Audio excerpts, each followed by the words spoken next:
Pindang delek atau yang kini lebih dikenal dengan pindang ikan gabus merupakan satu dari sekian banyak kuliner khas Palembang. Namun jika biasanya kuah pindang dibuat menggunakan air yang dicampur rempah, warga Tangga-Takat Palembang yang biasa disapa Ciari justru mengganti air putih dengan air teh yang dicampur rempah dan dinamainya pindang delek anti galau. Ciari mengatakan menggunakan air teh sebagai pengganti air putih untuk bahan kuah dilakukan karena dengan menggunakan air teh, aroma dan rasa dari pindang akan lebih segar tanpa menghilangkan cita rasa asli. Tak hanya resep yang unik, daging ikan gabus yang digunakan pun merupakan daging file tanpa tulang. Kehadiran pindang delek anti galau ini disambut baik masyarakat, di mana 20 porsi dapat terjual dalam sehari dengan harga Rp35.000.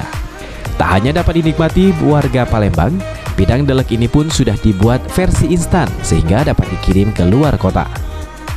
Pindang ini ku kreasikan dari filet ikan delek. Kalau zaman dingin itu ngomongin delek ya, tapi kalau zaman sekarang namanya ikan gabus. Nah, jadi dari ikan gabus ini ku filet, jadi tanpa duri, tanpa tulang, sehingga memang benar-benar kita tidak khawatir ketulangan. Makanya dinamakan anti galau kayak gitu. Lalu uniknya kita pakai cairan itu kuahnya itu dari teh, bukan dari air seperti pindang kita Palembang kebanyakan. Kenapa harus teh, Mbak?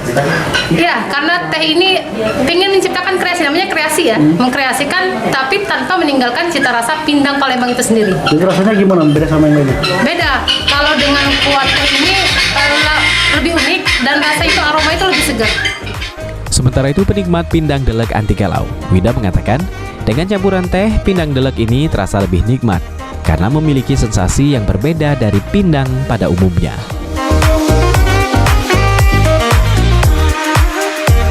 Emang bener kuahnya itu light gitu. Biasanya kalau pindang yang kita biasa makan itu bumbunya kental gitu. Kalau ini kayaknya light, enak tuh. Sudah sering makan pindang ini nggak, Mbak? Iya. Sandi Pratama, PAL TV.